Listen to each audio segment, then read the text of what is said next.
Hello, welcome to Coaches on Couches. This is episode 7, Coaching Couples, Building a Family Environment in the Post-Corona Era. My name is John Min. I'm the USECA Video Chairman. I'll be your host. Alongside me is my co-host, Pat Goldsmith. Today we have a very heartfelt episode. We are going to be discussing the situation of the gym closing and also discussing how families cope with building a positive, encouraging atmosphere within their gymnastics community.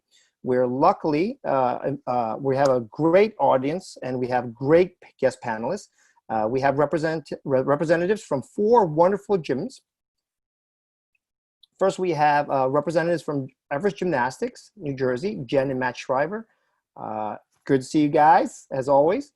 Then we have Giant Gymnastics from New Jersey also with Jen and John Skorsky. There they are. We have Niagara Gymnastics with New York with Carol and Larry Goldsmith. Thank you.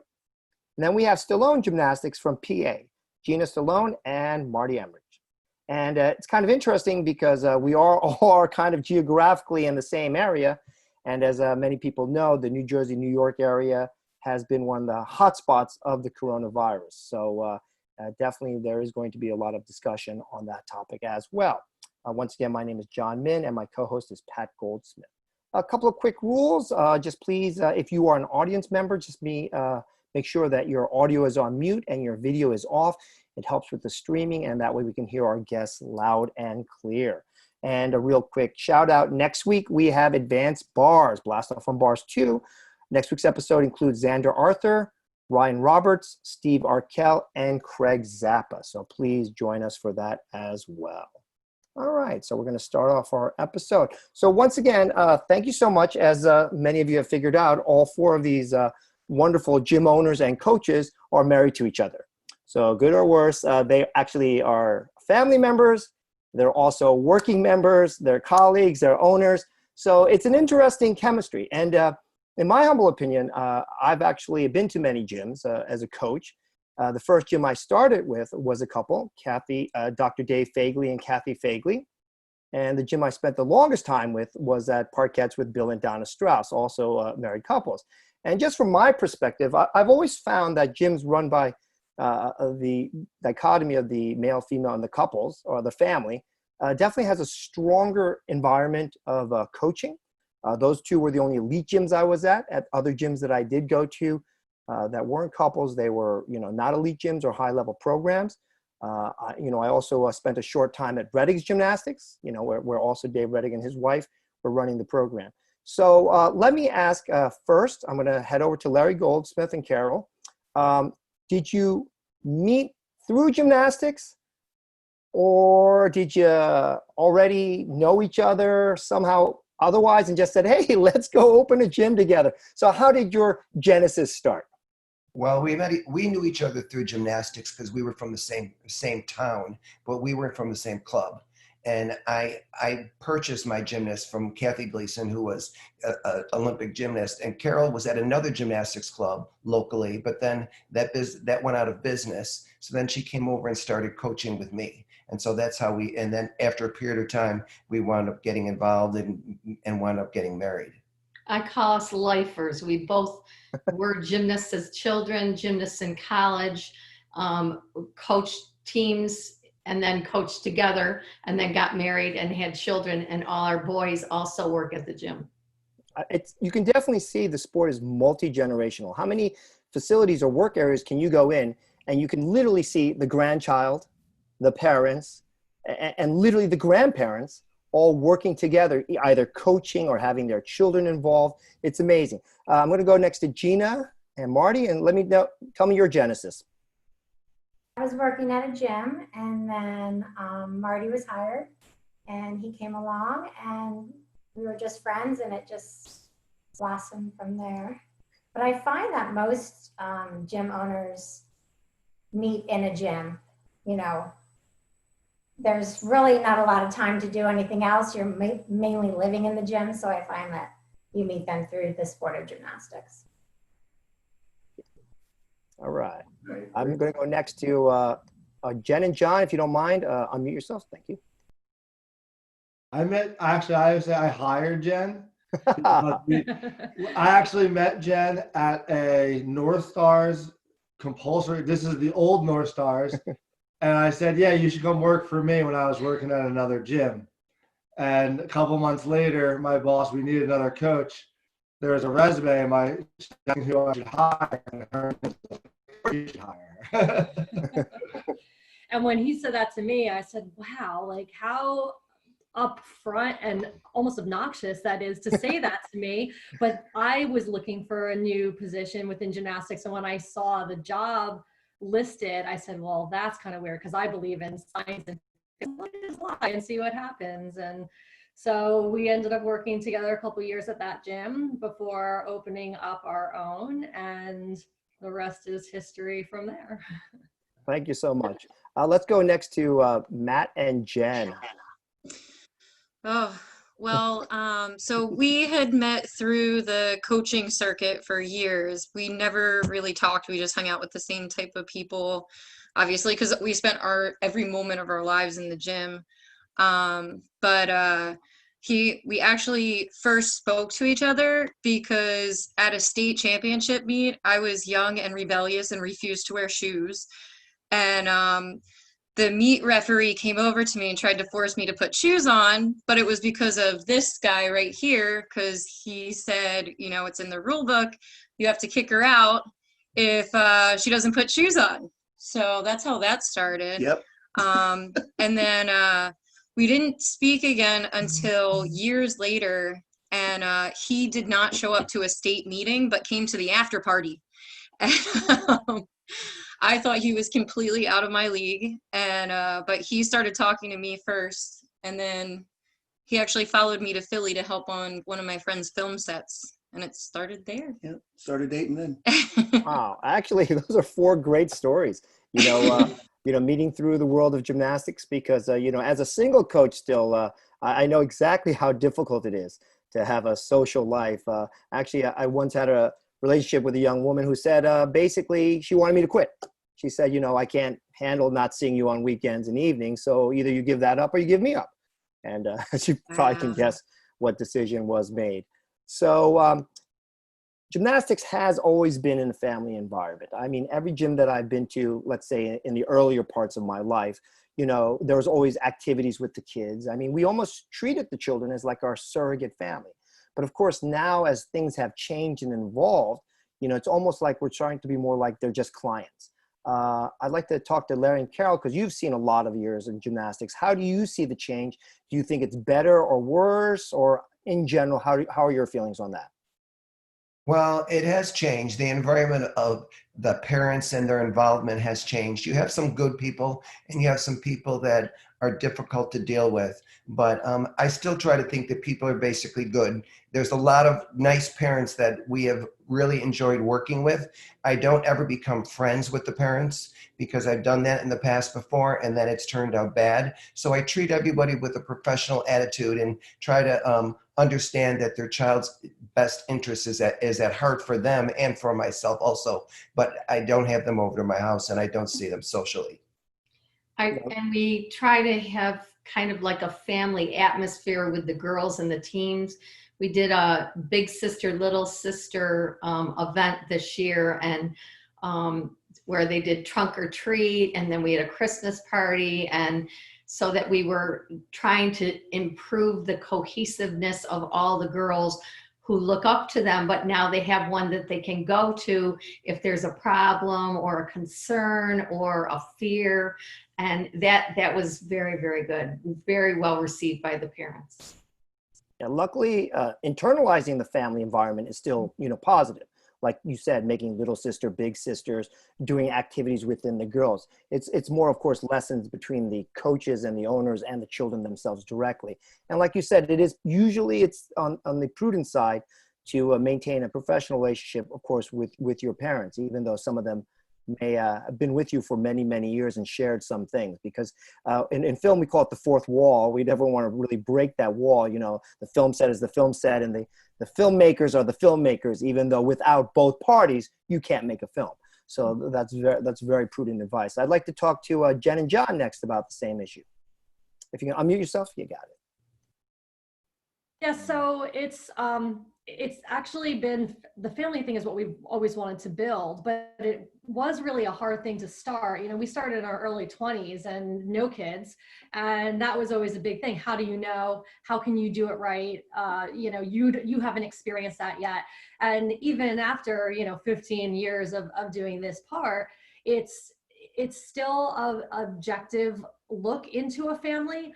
I feel like the family dynamics have changed so much even since when we started. How we can even approach them on what we're observing about a family has changed quite a bit as well. But I come from the part of gymnastics where what made you stronger was adversity. What made you realize and appreciate things was how hard something was to either accomplish or overcome, whether it was a personal fear, maybe it was a tiff with a teammate, whatever it is. And I think we try to bring that part of it into the gym, that these gymnasts are growing human beings and they need to learn how to deal with life situations, but let's give them a safe environment to do it in. So that safe environment has definitely changed over the years, but it's pretty cool to see that concept as we've grown older and as more families have gone through the program. It overall works well. And surprisingly enough, we now have enough time under our belt that some of our first gymnasts have now graduated, had their first kids, and they came back, and some of the ones I never thought I'd see again have come in to thank us for making it sometimes a tough situation. Yeah, family is family, whether you like it or not sometimes. So pretty cool to see, you know, observing through the whole timeline. That's wonderful. Just real quick, Carol and Larry, do you have any multi-generational gymnasts? Oh, yes. Kid, grandparent, and grandparents? Absolutely. Absolutely. We have, you know, gymnasts that come in, and now I'm coaching their grandchild or their child in our parent and talk class. And yeah, And that is one of the positive things about gymnastics, because they obviously, if they're coming, bringing their children to you, they've had a positive experience, and it's always fun talking to them, and even the grandparents talking about memories and things that have gone on in the past. It's always very nice when that happens. Thank you, thank you. Gina and Marty, your gym is relatively new, correct? About 5 years, am I correct? We're going on our 5th year. So Oh, that's wonderful. And I won't lie by saying you have an excellent program. You've created some amazing athletes. So, but since you are relatively newer, did you already decide when you were opening your gym, you know, oh, we got the saves for, we got this stuff, we're going to have to treat it differently. We can't kind of do it the way we were brought up. Or how did you actually, how did you enter that when you decided to open your gym? Right. Our gym is relatively small, so I feel it's very family oriented. We have probably the smallest facility out of all the people here. So we do bring a family atmosphere into our gym. We have different philosophies than what we had growing up in gymnastics. I think there was the old school intimidate or force the athlete to do what you want to be better. Gina and myself being older coaches, when we opened it up, we said our focus was just to start having fun with gymnastics again. It's so easy to get caught up in success and what do you want the girls to do, and egos get involved. And we kind of said, let's just get back to the grassroots and really enjoy the sport of gymnastics again. And that was really what we did. No yelling, no screaming, no tears in the gym, no crying. You're there because you enjoy the sport, and we're there because we like it. And so I think with that philosophy and doing that, it allowed the environment that we wanted to develop in the gym. You definitely can feel that vibe instantly. Many years back when I was invited to go for a coaching position, I literally spent probably 10, 15 minutes in the gym and saw how they were treating the kids. I'm not joking. And I said, I'm not going to work here.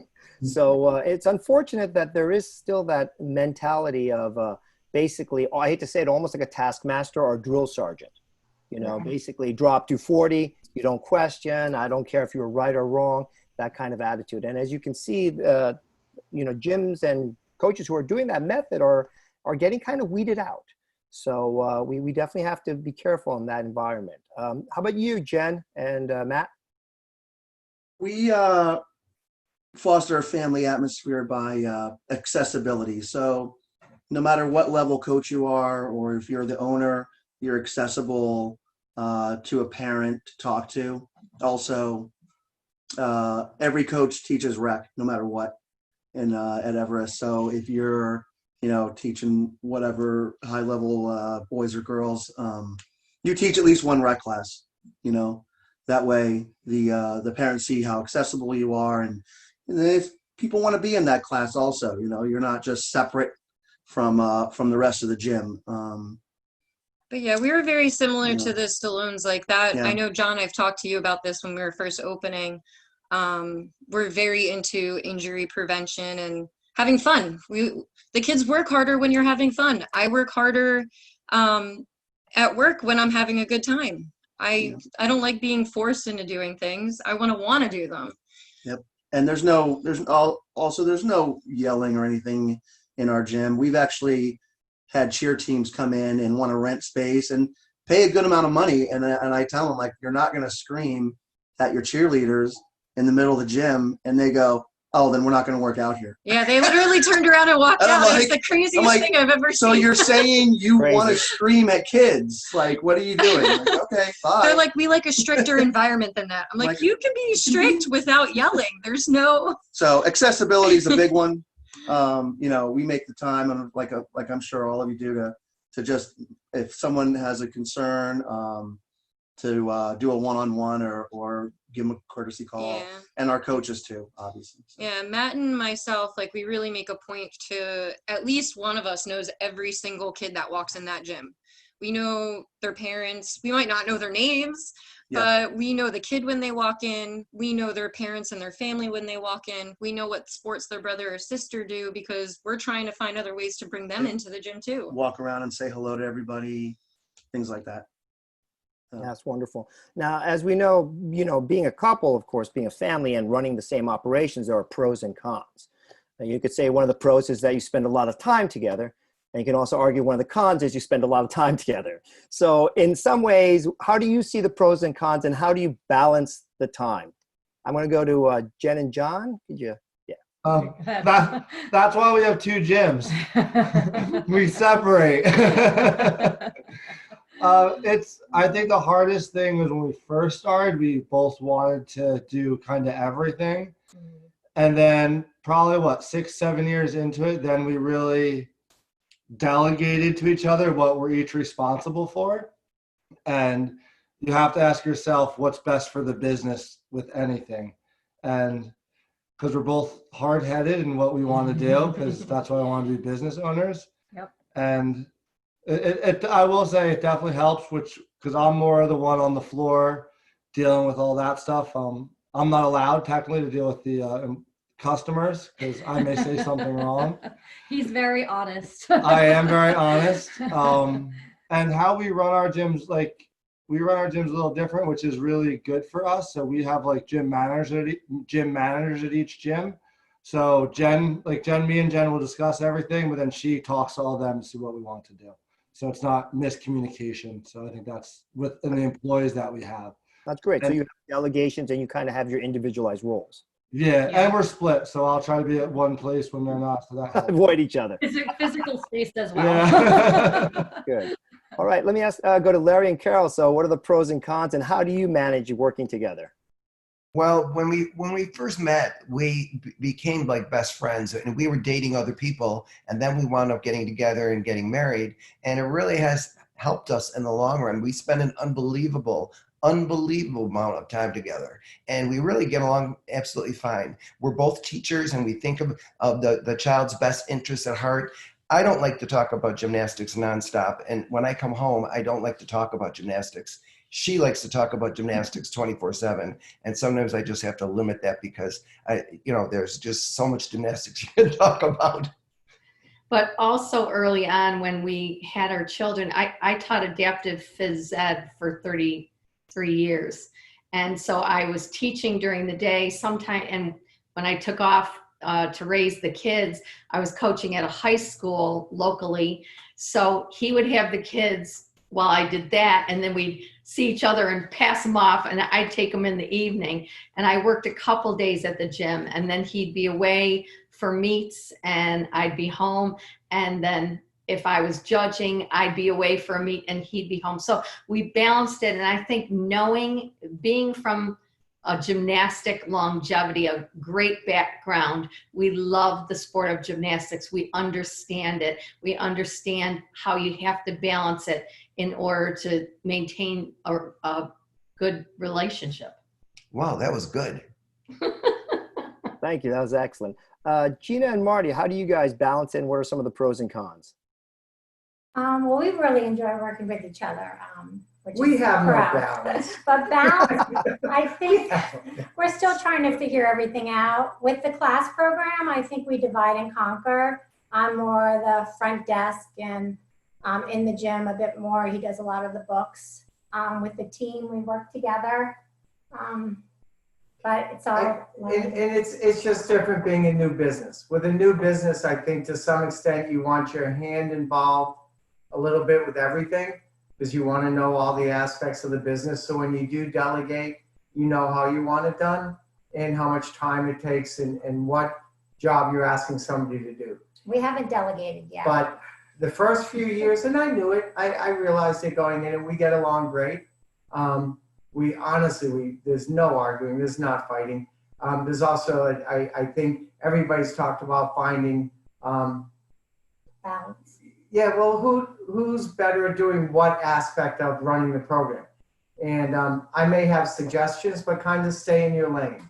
The scheduling and the class program is what she's doing. So I may have a suggestion, but that's her field. So we respect what that person's doing, and then, you know, we're still working it out. That's excellent. And I wish you guys, of course, many, many decades of success.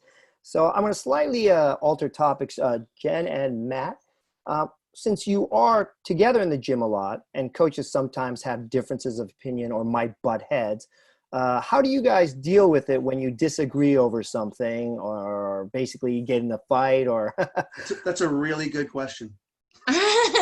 we don't, anything that we don't see eye to eye on, we don't discuss in the gym. Yeah, it's not even the question of arguing. In the gym, there's never a disagreement in front of anybody. So if I make a decision and she doesn't like it, or vice versa, you just got to not sweat it and let it go, and then discuss it later. And you can always change it. It doesn't have to be discussed right then and there.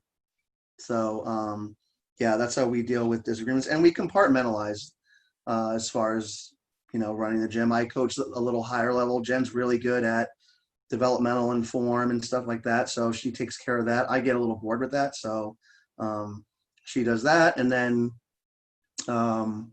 yeah, I guess we develop, because I mean, our gym is only 3.5 years, 4.5 years old now, so we're still awfully new, and it took us a while to adapt to that too, because we're a little bit different in coaching styles. Yeah. But we figured out, you know, when there's certain things that, you know, I was really good at, I kind of took over the reins, and, you know, Matt will make a suggestion here or there, and him vice versa, you know, Right. like he was really good with like the background business stuff, and I knew nothing of the business end of gymnastics. So he really took the role, and I might, you know, mention something to him, but he really takes the role of taking care of like the back end stuff.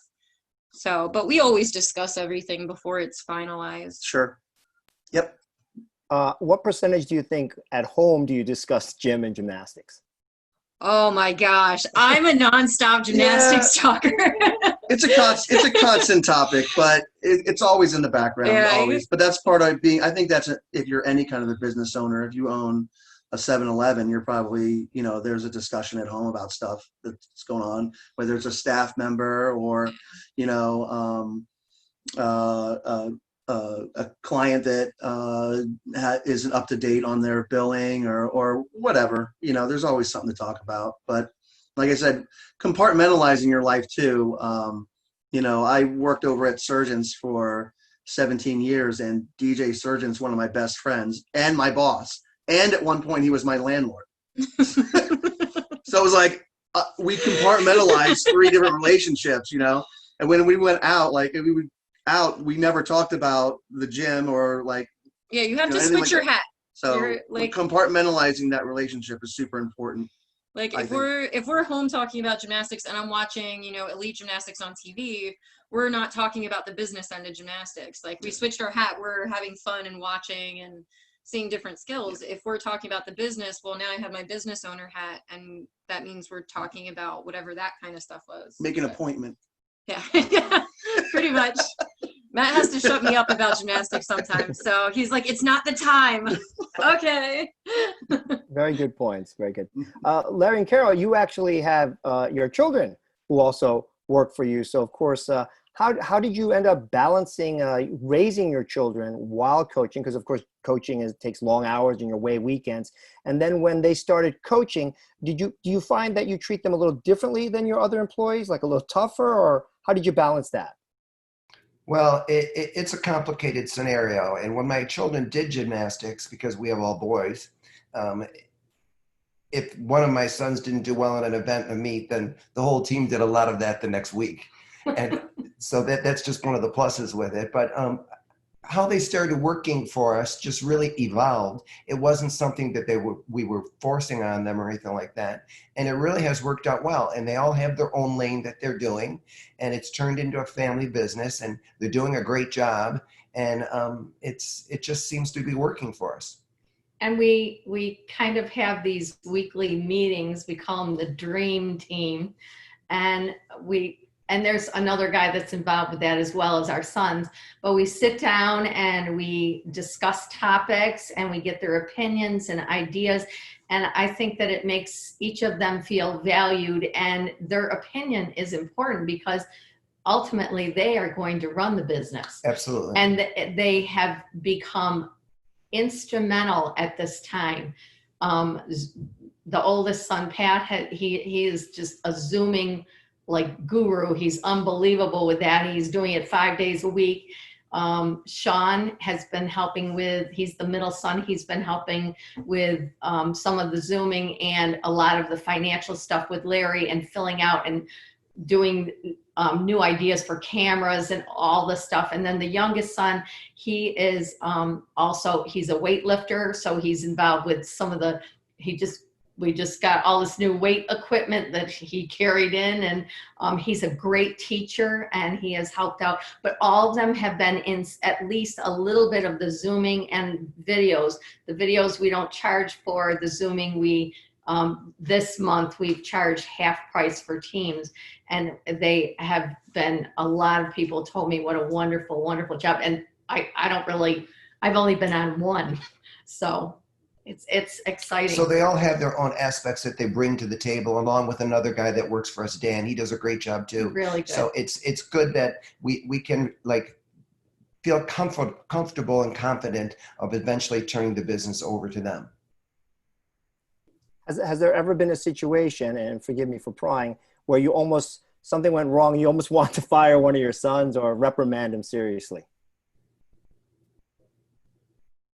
No. Oh, good. I won't say that I've ever wanted to fire one of my sons, because I love my children. I would never do that. But there have been disagreements between us, and we have just worked that out. And the good thing is that if we disagreed on something, one of my sons and myself, we don't hold it personally, and the next day it's totally gone. It's not a problem. But one of the things, one of Larry's strengths is he deals very well with each individual employee in a longevity. And if there's a problem that arises, that doesn't definitely determine that the person is just he takes the whole picture and then works it, or decides if it's something grievous enough to fire the person, which has been rare in our whole career.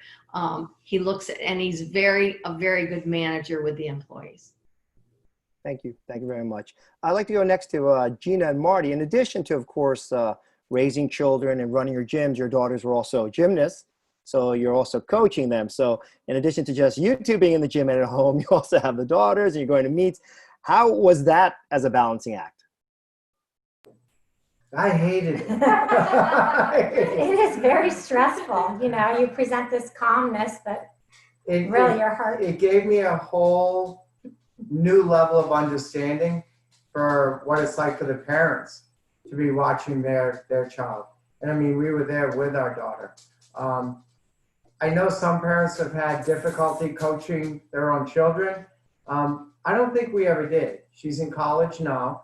And I don't think I ever had trouble coaching her, but it is hard watching your own daughter compete and being right there. And you want to be that strong, supportive coach, but then inside of you, the parent is going, "Oh, please don't let her be disappointed." So that was always a struggle. And now that she's in college, she can hurry up and graduate and come back and work for us and take it over. Yeah. She's been learning parts of the business, which has been nice. She's interested in it. So whatever she asks and whatever she wants to learn, we're happy to teach her. I mean, there is a beauty to a family-run business. It really is. I mean, sometimes people forget that the richest people in the world are all the Walton family.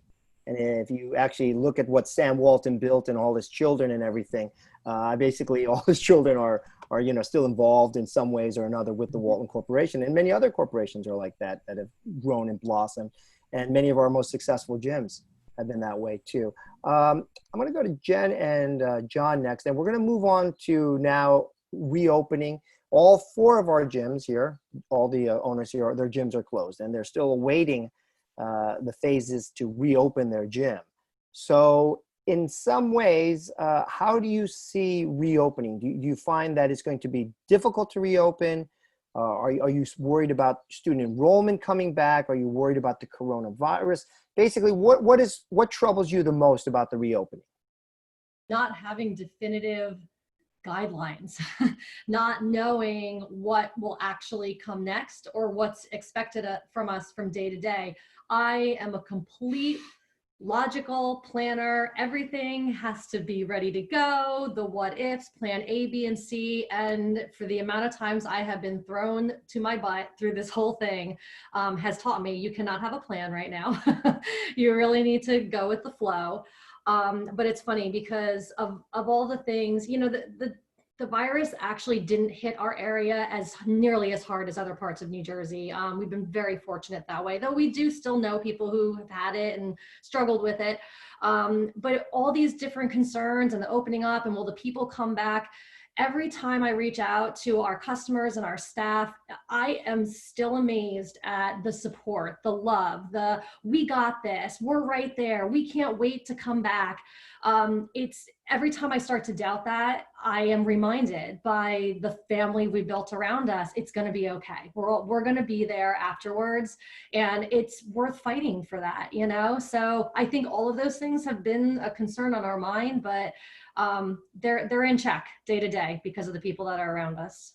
My biggest one is I don't want to offend anybody because I just want to get back to coaching gymnastics, and that's it. And if I wear a mask or don't wear a mask or social distance, not social distance, my intentions are never to hurt someone or get anything like that. So I want to make sure the perception to the clients and even my staff that it's okay. And if you are uncomfortable, it's okay to not, but it's also, if some people are comfortable getting spotted again, some parents are okay with letting their kids back in the gym right now. And we had that today, that we had parents saying, "John, open the gym. Most of our team kids will come back in the gym right now." And I don't want to offend anybody because I want to do that so much because that's all I want. And I just don't want to offend anyone or have my actions be looked at as like, how could he do that and hurt the business that we grew. Very nice points. Matt and Jen, as some gyms have started to reopen throughout the country, we are noticing that they're, of course, using social distancing and also limiting the amount of students into the gym. Are you guys already planned for that phase as well? Oh yeah. I mean, I talked to you earlier, about a week ago, I guess. But we actually started doing some outside workouts. We were doing Zoom before, And it got to the point that parents were literally begging us, like our rec classes. We're still doing Zoom. And we're still doing Zoom for our rec classes. But people were just begging us to open up. So during Memorial Day weekend, New Jersey was allowed to have gatherings of 25 people or more, and they just had to be social distance. So I talked to, you know, my developmental team parents, and every single kid showed up, and we had a panel mat sitting out for every kid. They were told where they could put their bag. They followed directions amazingly for their ages. The parents stayed and put lawn chairs out. Yeah, it was hysterical. watched. They actually, I was like, whoa. the parents all got chairs out of their trunks of their car because they saw one parent do it, and they parked themselves across the street, and they were like, oh my God, they had more of a blast than the kids did, I think, because they all got to see each other. But it was pretty amazing. Like the parents, they thanked me, and they were like, we're going to do this again, right? Yeah. So they even planned to have coolers and cookouts while we were having practices at this point. As far as inside the gym, we've started to do separate the equipment into sections. So there's 3 or 4 bar sections, and then it's all color coded. So this part of the floor is purple, and then you have this beam is purple, and then this bar set is purple, and that's the equipment that you're going to be able to use for that group that day or 2 days or whatever, you know, with all the cleaning and stuff that we do, and in addition to all that. So when the students come in, they'll be social distanced that way. Yeah, as far as the gym is concerned. The stuff when eventually we're allowed to have people inside. The stuff with camps being able to start first is what he's referencing to. So like all the campers are assigned a color, and we actually got this from the YMCA camps. They had a really, really in-depth thing that they put up on the gymnastics owners pages on Facebook. And we went through it with a, you know, fine-tooth comb and really got most of our ideas from there. So each camper is assigned a color, and they'll get that equipment for the week. And that's including our team, because our team camp starts too. So our team kids will have their own assigned equipment for the week, and they're the only ones that are allowed to be with them. And there's one coach signed to that group for the entire week. Yeah. As far as percentages, I mean, I guess we're looking at about 30% rec, 40% rec maybe coming back. Teams, I think almost everybody will be back. Camps, we've had almost nobody pull out of rec camp. They just want to know when we start. That's all they want to know. Oh, that's when do we start camp? So yeah. Most of our camp will be outside, and then eventually we'll come in, of course. Right. It seems like the consensus is that the majority of team kids will be back, which is really great. You know, it kind of shows you that bond has been built between coaches and gymnasts. And of course, it's understandable with rec and class kids, because of course they probably want to wait and see how things progress and whether things are safe. And they're a little bit more cautious. And of course, their investment in time is not as, you know, high as, of course, a team parent. Right. Now, Gina, Marty, you had mentioned that, you know, your gym is not as large as some other gyms. So for you, are you going to find that social distancing and of course, spacing is going to be a little more difficult in your facility? Well, we have a small team. So what we're going to do is we're currently in red, so we're still at stay at home. But on June 5th, we'll move into yellow. So we are allowed to have camps at that point, but we're just going to kind of have team camps and just bring them in smaller groups throughout the day, and just start with team in June. And then once we get to green, which is hopefully July, I'm planning on July 6th to start classes. And once we get to classes, then we just have our ratios are down. We're going to do 6-to-1. All of our 4 and under, we're not going to bring in. We're going to do Zoom for them. For the social distancing, I work with that age group, so I know it's very hard to social distance the little ones. We're going to cut our classes to 10 minutes shorter, with spacing the next class to allow cleaning and to get in and out of the building. And then we're just going to have lots of stations and no lines. So we're just working on all the details for that, starting with the team. I think the other thing moving forwards for all of us to keep in mind is that they are, I don't know if I want to say setting new guidelines, but discovering that the virus really isn't as easily transmitted through touching on surfaces. It really is a nasal virus transmitted, through the air. So that I'm wondering how much we're going to be worried about the sanitizing the equipment or only using one beam per person or something like that. I think our biggest concern moving forwards with the athletes is going to be just not letting them stand in line next to each other, stand in line waiting to go on the bars, just keeping them distance. And I think once they get used to that, after a few weeks, that'll be pretty easy. We're just being creative with our stations. Right, just making sure they're never standing in line, they're not standing next to each other waiting turns, and then lowering the number of athletes in the gym at any one time. Exactly. And the logic would dictate if your athletes have been quarantined and you're only bringing those same athletes in, there should be by no chance of spreading. March I agree. 16th, we haven't left the house. I know. It's like, I mean, for many people who know, quarantina comes from, the Italian word for 40 days. And we've been longer than that. 70 something. Yes. And it's just ridiculous. So, but let me ask you this. How are you going to deal with the issue, of course, of spotting? That's been a concern of many. Are you going to hold back on it? Are you going to wear gloves and a mask when you spot? Have you dealt with that yet? Well, we haven't dealt with it yet, but we were talking about they haven't been in the gym in so long that we're just going to start with basics and we won't be spotting.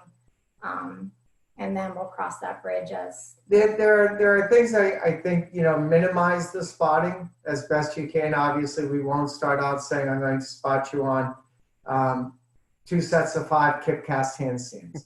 You're on your own. Hold a good shape. And so we'll minimize that type of spotting. As they start getting back in shape, bodies are starting to getting used to the pounding and everything. To stand there and spot a double back or spot a bar release, I don't have an issue with it unless they do. If a parent says, I really would prefer my child not to be spotted, that's their choice. I have no judgment on that. You're looking out for your child's best interest, that's fine. But as we move forward, if it's a safety and it's a spot a upper level skill or a safety spot, I don't have a problem with it. I mean, when both parties are definitely understand the risk and both agree to it, it does seem like it would be a fine situation.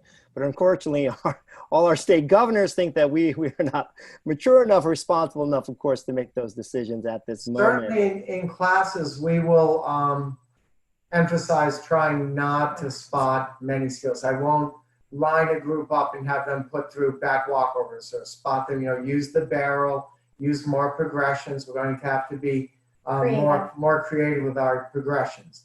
So certainly with the recreational classes, spotting will be certainly at a minimum. But with the team, I think that's a different situation. Yes, definitely. I mean, I hate to show my age, but as I get older, I try to find more ways of creating drills where I don't have to spot. I used to love when I used to meet Nell Resnick, and he'd always say you can either coach with your head when you're spotting or you can coach with your biceps when you're spotting. So we would discuss all these ways of finding drills where you didn't have to spot anymore. And wouldn't that be wonderful if we eventually developed a method where spotting really was minimal? And then it's, just maybe a big skill or something new for the first time, then you just stand there more as precaution. And I think that would actually create better gymnastics because I think many times we see gymnasts rely too much on spotting, and over spotting, So the gymnast perception. Thank you. So Larry and Carol, also discussing with the opening of the gym and the spacing and the distance, how are you going to address your staff? Are you going to have your staff wear masks or are they going to keep their distance? Have you had any meetings with them yet? Well, not with our entire staff because I'm not sure how many members of our staff are coming back or how many that will need of that. Right now, we have our full-time employees that are in the gym working. And what we're going to do is we're going to take everyone's temperature on the staff I'm talking about and record that each day. And the staff will be wearing masks. And if it becomes difficult as time goes on, we'll address that situation. The athletes will be wearing masks coming into the building and leaving the building, but once they're doing gymnastics, they won't be wearing masks. We're trying to be conservative because the things that have gone on with the COVID-19 have been very scary, and we want to be on the conservative side in the very beginning. And what we're doing is we're starting off with different phases. Our first phase is going to be just teams alone, and then we'll do that for a period of a couple of weeks. Then we'll go into girls classes and advanced classes. We'll do that for a couple of weeks, and then we'll go into boys classes and preschool classes will be the last thing, because like Gina was saying, it's very difficult to social distance a 4-year-old. And we're going to limit the amount of time that the teams start working out, and then just gradually keep increasing it as time goes on from that. As for spotting, we're going to start off not spotting, but the way gymnastics is, it's very difficult to not spot someone. So hopefully that as time goes on and the virus progresses or decreases or whatever's going to happen with it, we can make our adjustments at that point. And also with the athletes being out of the gym and not on equipment, even though they're shaping, they're doing conditioning, flexibility, they're doing mental training and stuff like that, getting on the equipment, they're going to have to go slowly back to acclimate to the equipment, being up on a regulation beam, just doing some drills. And sometimes you have to go back to go forward, especially with spotting, like using a lot of progressions and breaking things down, I think is just smart. Thank you. That's very good. Very good points. It definitely seems like the consensus is there on social distancing, returning with the minimum capacity in the gym, focusing on team, you know, and making all those precautions. And just based on this conversation alone, I mean, we've spent months, you know, preparing for this. And so far, I've heard great things from the gyms that are open.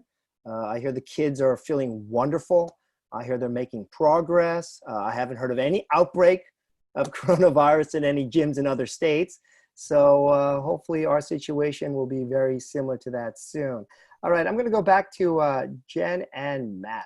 So now that we've opened the coronavirus, opened after the coronavirus situation, how do you think you're going to deal with the kids? Do you find like kids are pretty much going to go like, I'm not worried about it anyway? Or like they said, you know, how do you social distance a 4-year-old? I mean, I do outdoor practices and I still have a hard time getting the girls to stay away from each other. We're in a giant football field and they just, it's like magnets. They just start to coagulate. So, and this is outdoors with me, with only 6 girls, and I'm constantly yelling at them in a nice way. Don't safe sport me. Sure. So, how would you deal with that when you're inside the gym in a more enclosed space?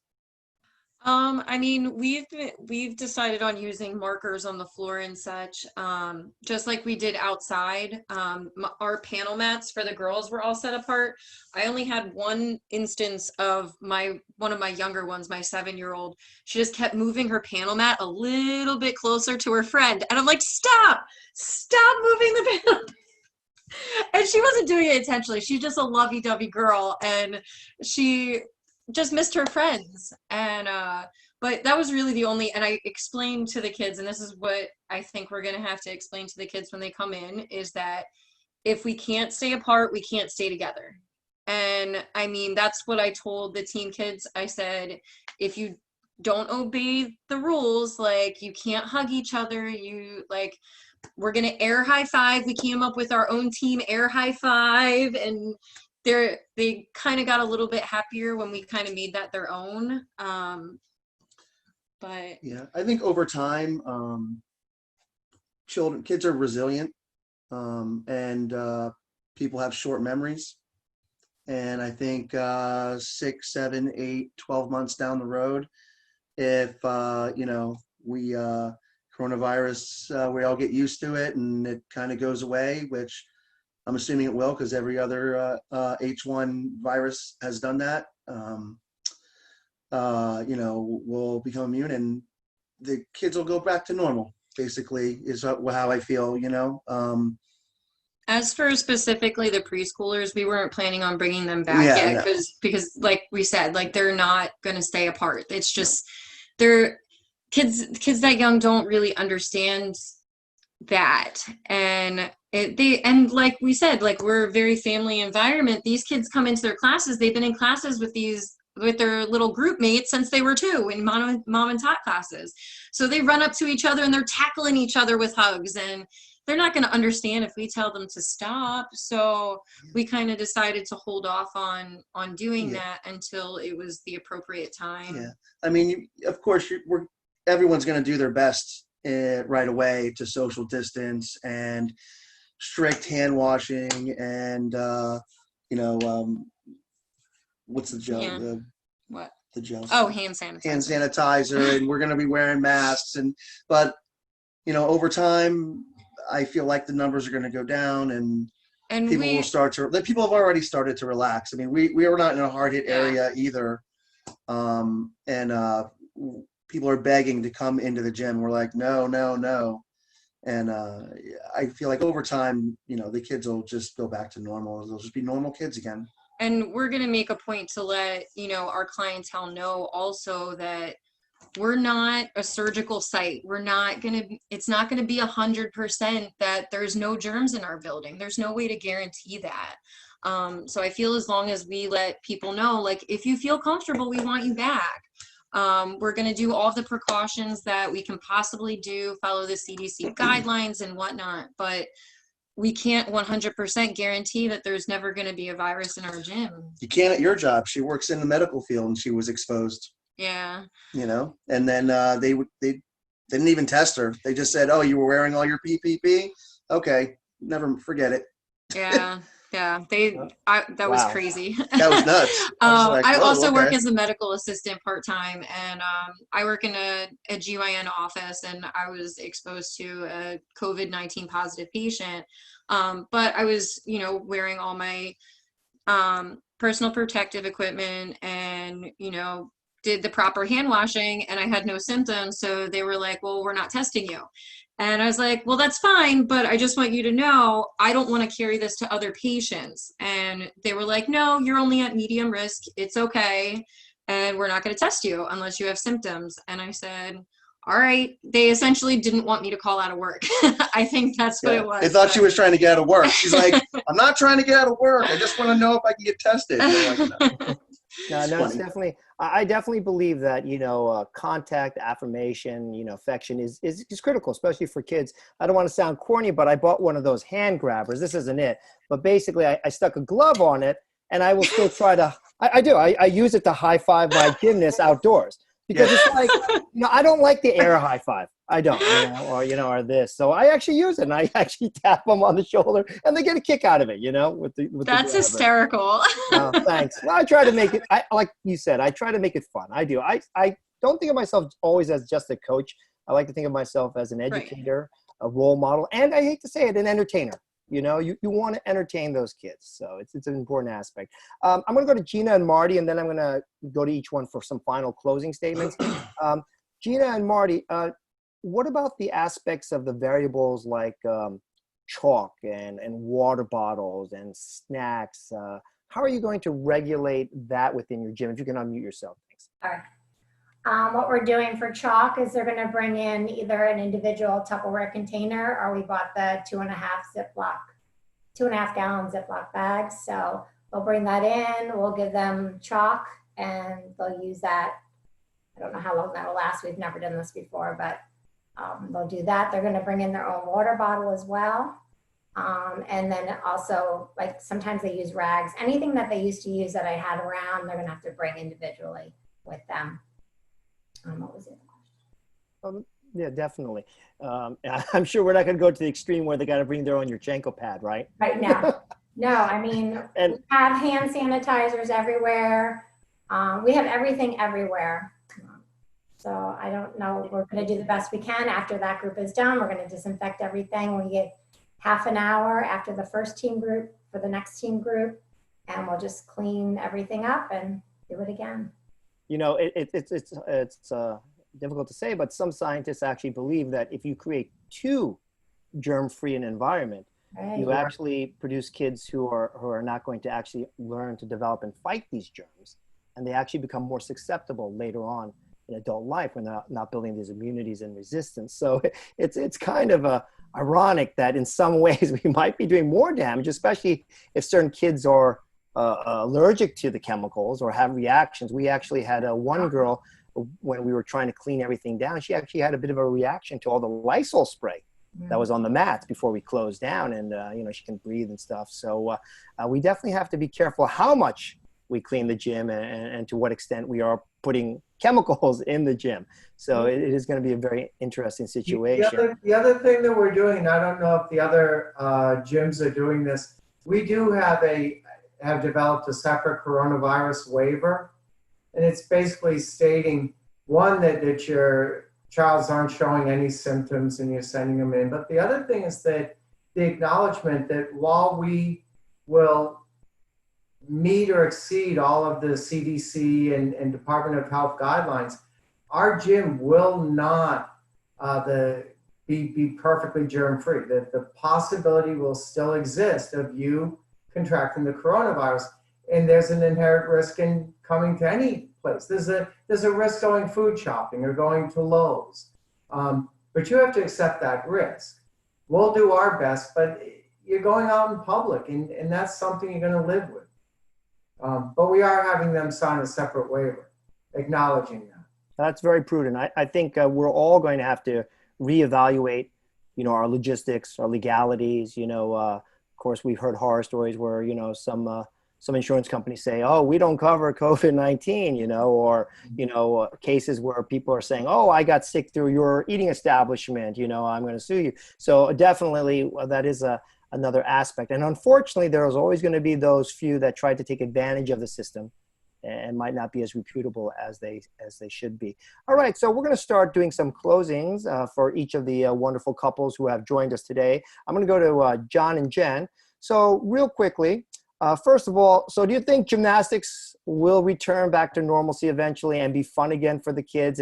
And once again, what do you think was the best aspect of running a gym as a couple? Final words. I think it will go back. In fact, it may be one of the few things that goes back to as close to what normal used to be. Nothing will ever be the same because this was an experience, and these experiences shape us, and they change us for better or for worse. So it's a part of life. It's something we're going to look back on. It's something the girls will talk about. Remember when, and hopefully we make it positive enough that the hard parts are forgotten and the good parts are remembered. So, hopefully we can keep pushing that part. As far as working together, I get to work with my best friend every day. And so sometimes it's hard to remember that, right? But quite honestly, I couldn't ask for anything better. I'm with my family that I've chosen and my best friend by my side. And with that, we can do anything. Thank you. That's wonderful. Matt and Jen, same question.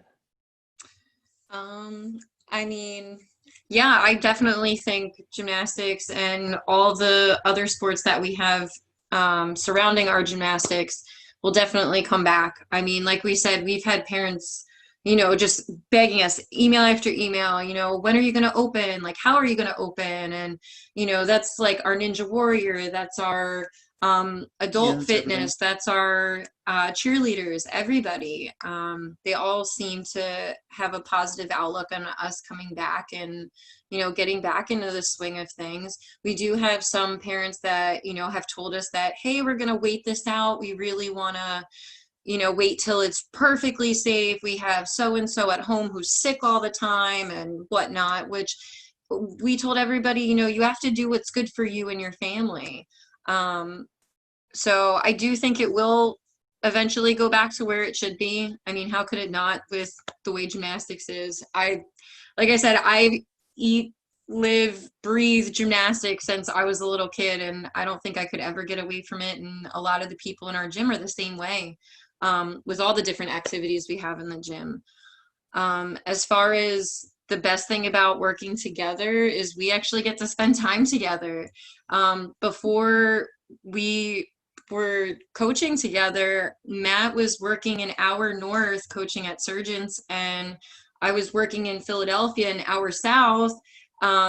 working as a medical assistant full-time and coaching full-time at Champions United. So on meet season, we never saw each other. At meets, maybe. Even at meets, we didn't see each other because Matt's meets were never on the same day or same place as mine were. So it's. I think people in this sport are exceptionally resilient.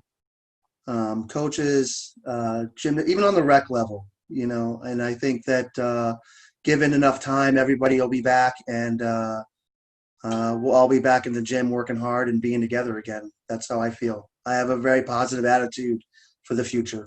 So. Thank you. You definitely can see that, you know, coaches and owners of gymnastics, there definitely is a passion, a commitment. You know, it's definitely not just for the stock bonuses or the options or, you know, or selling my business and buying a house in the Caymans. It's definitely about family and creating something relevant to families and communities.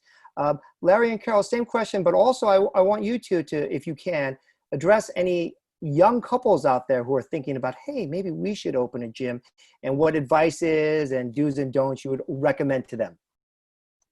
Well, to start off with the first question, I think it's been a rough couple of years for gymnastics in the media, and but gymnastics has so many benefits to it and such a great sport that I think that this coronavirus thing will eventually fade. There's some things that will remain changed as a result of it, but maybe that's okay. As for coaching with my family and my wife, I think I'm very lucky for doing that. I learn from them each day, and I know that they truly have my back. As for young couples, I think it really works out best if the husband or the wife, whoever is that I'm talking about, has a background in gymnastics. I have friends whose guys were very involved in the sport, and they were married to someone who had nothing to do with the sport, and they couldn't understand why they were missing the every evening or every weekend. So if you have someone that has been a gymnast or can appreciate what's going on, because it can be a difficult sport, but there really is no better sport than gymnastics. There really isn't. And I think the benefits to a child that the parents know that it's not just the physical benefits, it's the social, it's the emotional, it is the mental health piece that is so imperative that they will want to come back because of that. And I believe that we'll get through it eventually. We've been through, as he said, the ups and downs of the last few years, but gym owners go through floods and all sorts of things, their gyms burning down. As for Larry, for guiding people, he has guided many young gym owners, having been the regional chair, and currently he was just elected as the New York State chair, and people have called him about many questions, ideas, rules, whatever, throughout these young group of gymnastic owners coming up. And even some, they were in our gym and they got married and they left and got their own gym. And so he's gone through a few of those as well. It's all good. It's all good. That's wonderful. Thank you so much. And last but not least, of course, Gina and Marty, if you could just put your final words of wisdom. I'll keep it short for you, John. We love working together. Past 4 years have been a little bit of a blur, but it's been completely enjoyable.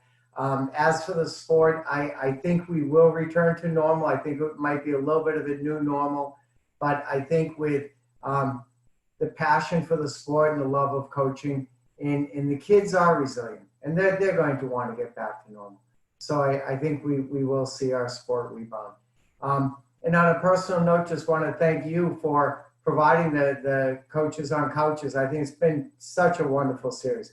Really enjoyed it, and appreciate everything that you're doing during this time.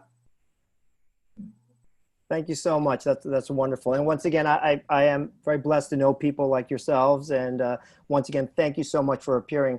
So on behalf of everyone, I wish to thank the audience for coming on in, joining us for the hour, listening to our special lecture on coaching couples and building the family environment in the Corona era. We have Larry and Carol Goldsmith from Niagara Gymnastics, Gina and Marty Emmerich from Stallone Gymnastics, Jen and John Skorsky from Giant Gymnastics, and Jen and Matt from Everest Gymnastics. So once again, thank you so much. Have a wonderful weekend. I hope we're all open soon, and I wish everyone the best. Good night. Thank you. Thank you. I want to see if Larry is still.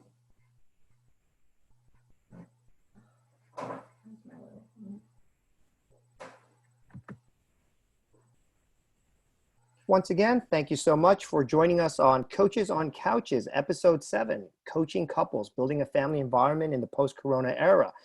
My name is John Min. I was your host. I am the USECA Video Chairman and the owner and head coach of Magma Gymnastics in Region 7. My co-host, Pat Goldsmith, is from Niagara Gymnastics, where he coaches in New York. We were joined by a wonderful panel from 4 illustrious gyms: Everest Gymnastics in New Jersey, owned and run by Jen and Matt Shriver; Giant Gymnastics with 2 locations in New Jersey with Jen and John Skorsky; Niagara Gymnastics in New York with Carol and Larry Goldsmith; Stallone Gymnastics in Pennsylvania with Gina Stallone and Marty Emmerich. And once again, I have to thank everyone for joining us today for Coaches on Couches, a weekly episode. Please join us next week as we have an exciting episode called Blast Off on Bars. This is a 2nd-part episode discussing the strategy and techniques for advanced women's uneven bars. If you haven't seen our 1st episode, which covered the basics and fundamentals, please go check our YouTube channel, Coaches on Couches at MagmaGym USECA, and you'll find all our previous episodes. Next week's episode 8 is Friday at 8 p.m. Eastern Time. We'll be joined by Xander Arthur, Ryan Roberts, Steve Arkell, and Craig Zappa. So don't miss it. Every week we'll have another wonderful episode. So once again, have a wonderful evening, a wonderful weekend, and thank you again for joining us. My name is John Min.